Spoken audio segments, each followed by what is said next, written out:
আসসালামু আলাইকুম। কি অবস্থা সবার? তো আজকে যে ব্রেডগুলো স্যান্ডউইচের মতো করে কেটে নিয়েছি, এটাই যে ডিম দিয়ে ভাজি করব। ডিম দিয়ে ব্রেড ভাজি করে খেতে কিন্তু আমার কাছে অনেক বেশি মজা লাগে।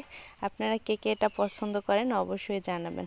তো এই যে ব্রেডগুলো খুব সুন্দর করে ভেজে নিয়েছি আর সবার জন্য চা রেডি করছি। তো সবাই চলে যাওয়াতে একদমই বাসা ফাঁকা হয়ে গেছে, ভালো লাগতেছে না। এই খাবারটাকে কে কে খেয়েছেন? এই যে বাঁশ রান্না করে মুরগি দিয়ে তারপর বাঁশটাকে একদম কুচি কুচি করে কেটে তারপর রান্না করা হয়, খেতে কিন্তু বেশ মজা লাগে। ছোট মাছ রান্না করা হয়েছিল আর খেয়েছি এই যে কাঁচা আম মাখানো শুকনো মরিচ দিয়ে। তো কেমন আছেন সবাই? আলহামদুলিল্লাহ আমি ভালো আছি। কে কোথা থেকে আমার ভিডিওটা দেখছেন অবশ্যই জানাবেন।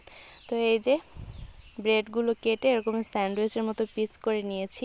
এবারে যে ডিমের মধ্যে হালকা একটু লবণ আর চিনি দিয়ে এটাকে খুব ভালোভাবে মিক্স করে নিচ্ছি। এর মধ্যে ব্রেডগুলোকে এই যে ভিজিয়ে তারপর ভাজি করব। তো আগেই এগুলো ভাজি করে নিয়েছি, এরপর দিয়ে দিলাম সামান্য তেল দিয়েছিলাম। তো যখন দেখবেন আপনি কোনো কিছু ভিডিও করতে যান তখন ওই জিনিসটা না সুন্দর হয় না, আমি দেখলাম।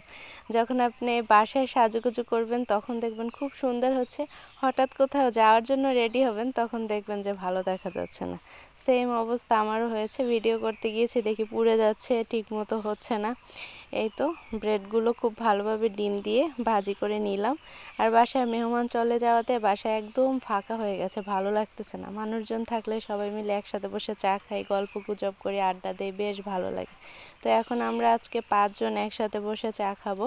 তো সবাই মিলে বসে চা খেয়েছিলাম, তখন আসলে অনেক ভালো লাগতো। এখন লোক কমে গেছে, সবাই যে যার মতো বাড়ি চলে গেছে। তো এটা দেখতে পাচ্ছেন কে কে খেয়েছেন এই যে বাঁশ রান্না করা।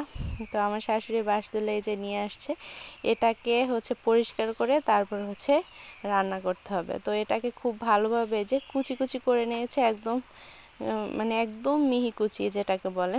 তো এই কুচিটা করার পরে তারপর সেদ্ধ করা হয়েছে লবণ আর সামান্য একটু হলুদ দিয়ে।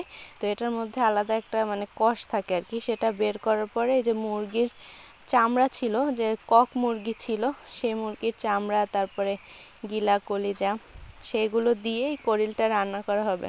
মানে বাঁশটাকে আর কি সিলেটে করিল বলে। তো এটা একদম ভাজা ভাজা করতে হবে, মানে আলু ভাজির মতো অনেকটা।